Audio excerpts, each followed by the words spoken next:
Isang malakas pa, sino? Father!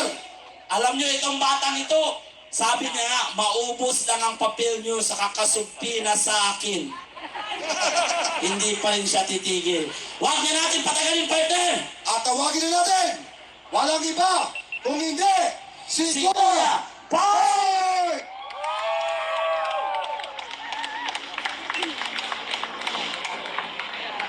Yan, wala na akong test. Huwag kang nawawala ang mic ka.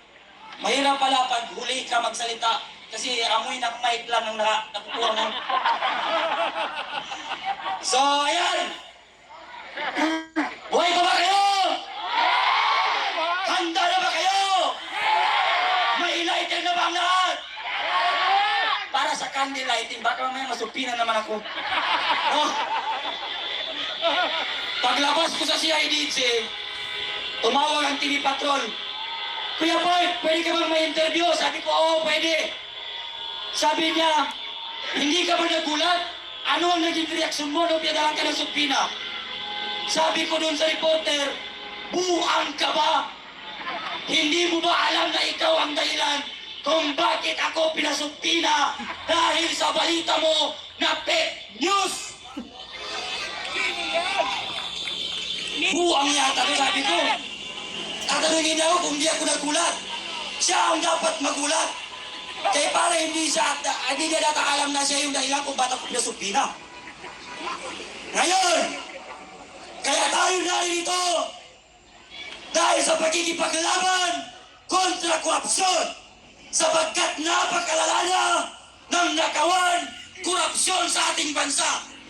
Sa sobrang lala, kung naalala nyo nung September 21 na rally, doon sa Luneta, mayroong isang babae na nagtataas ng kamay na kumakanta, sabi niya, Marcos Duterte, walang pinag-iba.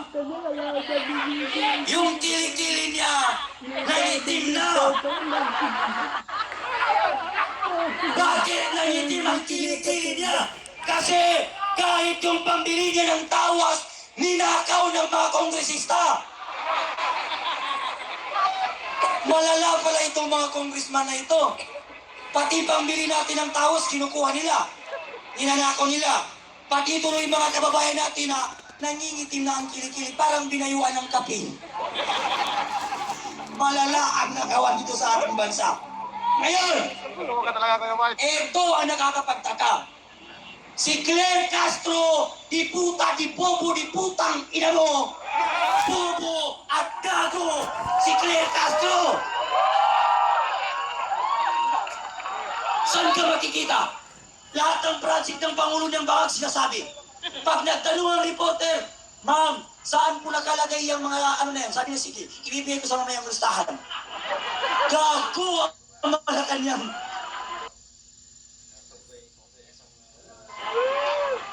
Puro kapalpakan. Sabi na naman ng Pangulo nung siya nangangampanya, pag ako ang nanalo, gagawain kong 25 lang ang 1 kilong bigas. Ngayon na upo ang pangag, ang bigas 60, ang shabu bumaba. Ang pangako niya sa atin, pag siya ang nanalo, 20 ang 1 kilong bigas.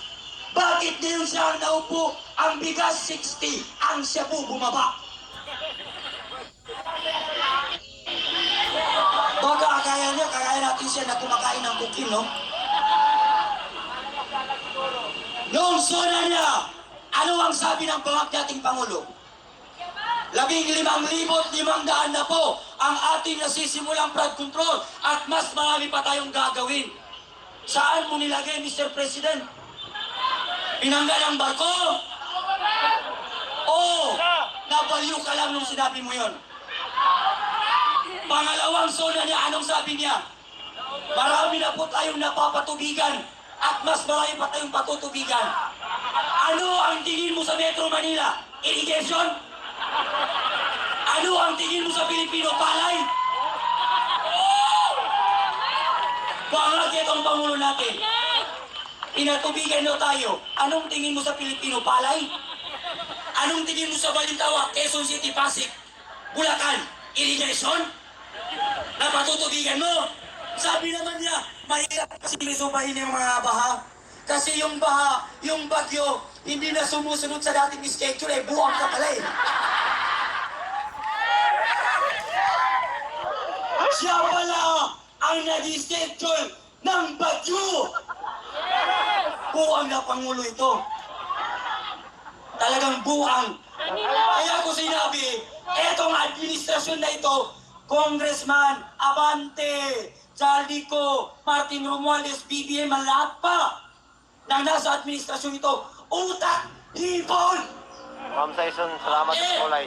Alam mo kung bakit ko sinabi utak, hipon? Bakit? Kasi ang hipon, naghalo ang tayo pati utak na hindi kayang paghiwalayin ang tama't mali.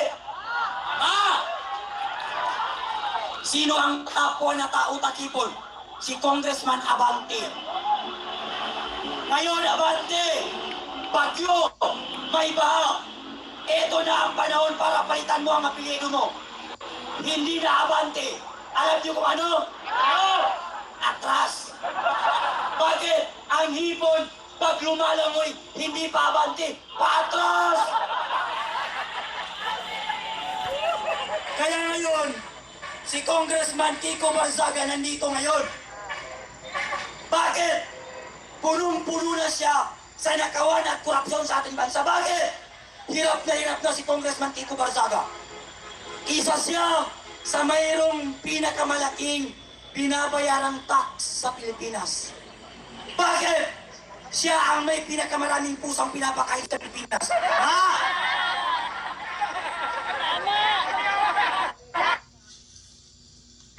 Kaya ngayon, nanawagan ng people power si Congressman Kiko Barzaga. Kasi isa siya sa may pinakamalaking tax na binabayaran. Yung mga Pilipino dyan na may kalapate, may aso, may pusa, pumunta kayo rito, dalhin nyo patitain nyo, tain ang pusa nyo. Ipakain natin sa mga pangulong yan, sa mga bangal. No? Huwag na daw tayo mag-alala, sabi ng Pangulo. Kasi ang baha, iipunin niya at meron din araw na gagamitin niya. Banan! Siguro itong Pangulo natin si BBM, yung utak niya nasa talampakan. Tuyot na yung No? utak, tuyot. Isa pa yung asawa niyang parang zombie kung maglakad. Nakita niyo kung paano maglakad? Grabe! Nakakahiya sa isang Pangulo, bangat na nga ang presidente, pati asawa, parang zombie kung maglakad. Yes, penguin, penguin! Penguin! Penguin kung maglakad. Siguro kung naging zombie siya, ganito siya maglakad. Ang dapat sa'yo, Araneta Marcos, huwag kang mag-down kasi hindi bagay sa'yo. Para kang patay na naglalakad. Pagkapangit, tignan. Ay, kasi tuyot ng katawan. Napakaraming kapalpakan ang ginagawa ng gobyerno ito. Sabi ng Claire Castro, di puta, di bobo, di grabo. Yan ang pinaka-bobo na tagapagsalita ng Malacanang, si Claire Castro. Kung nanonood kay Claire Castro, mahiya ka naman, napaka-bobo mo. Bobo ka na nga, klaga ka pa. Sasabihin niya, walang time ang Pangulo para dyan. Napakaraming ginagawa ng ating Pangulo. Inaayos ang ating bansa, pinapakalawak ang ekonomiya. Pinapalawak, pinapaganda. Ang pinamumunuan mo, Mr. President, binaha, nilindol, nasunog. Kasi hindi na sila sumusunod sa'yo. Bakit? Ang nagpapatakbo sa administrasyon nito, patay na. Siya mismo nagsabi, pag hindi na kaya ng ibang problema, tinitext niya ang tatay niya. Sabi niya, Papa, anong gagawin ko? Hindi ko na kaya, lupog na sa Bang Pilipinas. Ano ka, San Miguel? Sa ang daming pwede mong pagkunan ng advice, patay pa na tatay mong magnanakaw rin. No? Ano kayo, si San Miguel?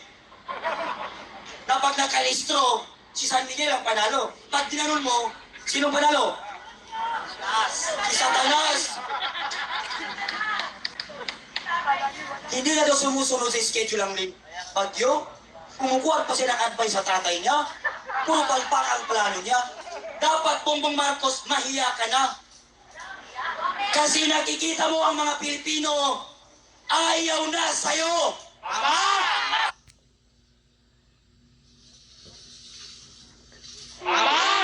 Sinusuka ka ng Pilipino. Mas nauna pa akong pinadala ng sumpina kaysa kay Martin Romualdez. Alam niyo ba? Noong September 21, nagsalita lang ako, handa na ba ang lighter? Pagkabukas, andyan na ang sumpina.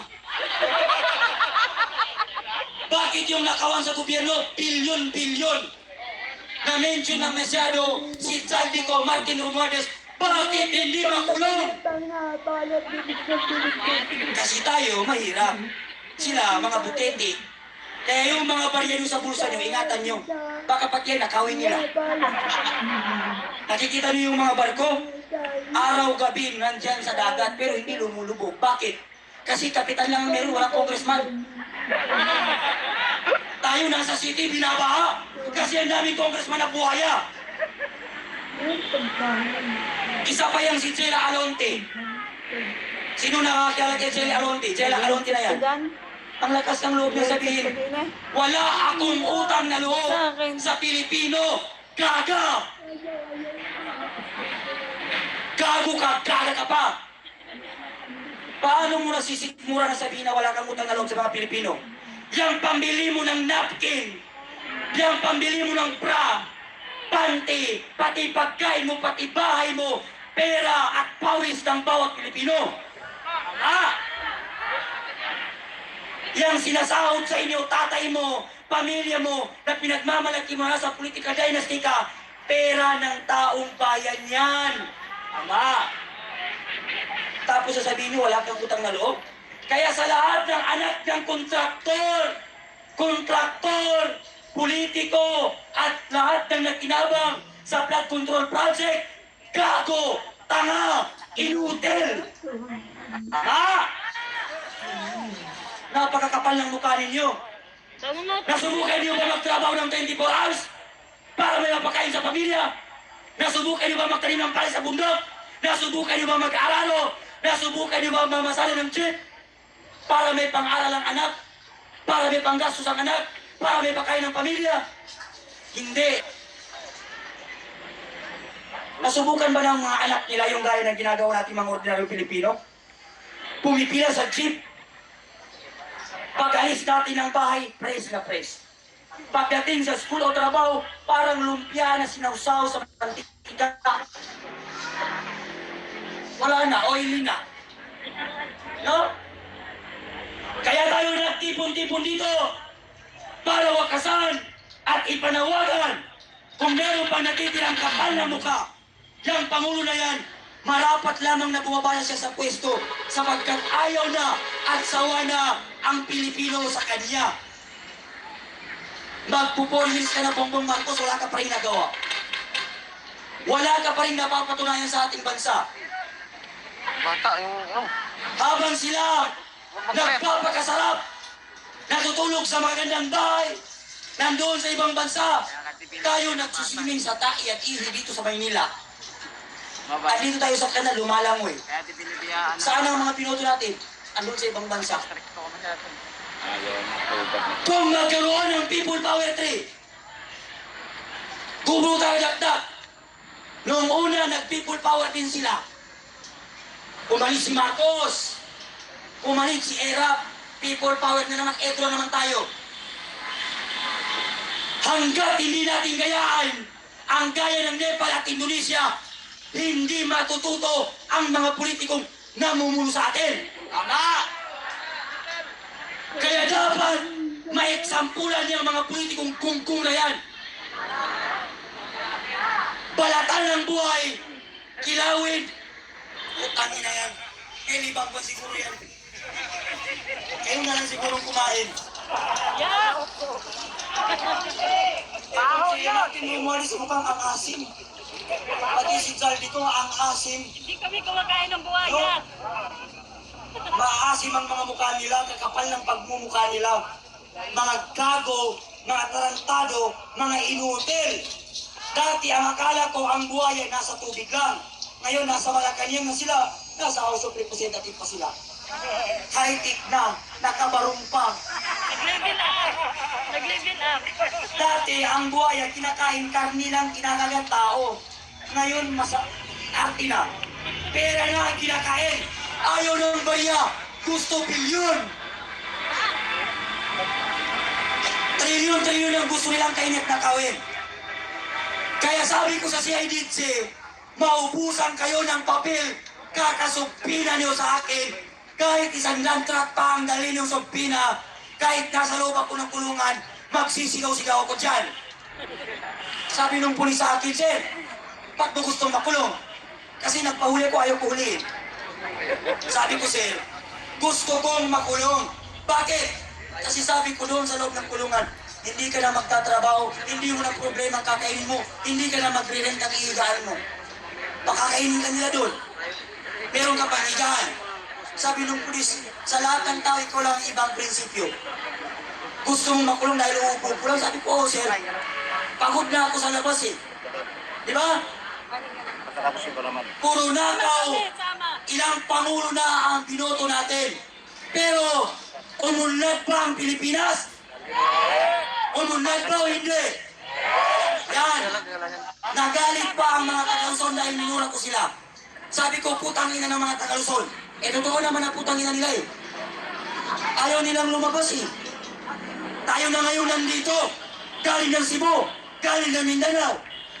Asa na yung mga taga-Tondo? May taga-Tondo ba rito? Taga-Tondo, wala? Oo. Sabi ng mga taga-Tondo, mas matapang ang taga-Tondo kaysa Mindanao. Asa na kayo ngayon? Asa na ang taga-Tondo? Saan na yung may mga tato? Pati itlog may tato. Nakita mo? Ibilib lang ako sa tapang mo. Kung mag-isama ka at makilaot dito sa laban dito kontra korupsyon. Maraming salamat at magandang gabi. Bayan, fake news ang TV Patrol. Okay. Maraming salamat po, Kuya Pai. Okay.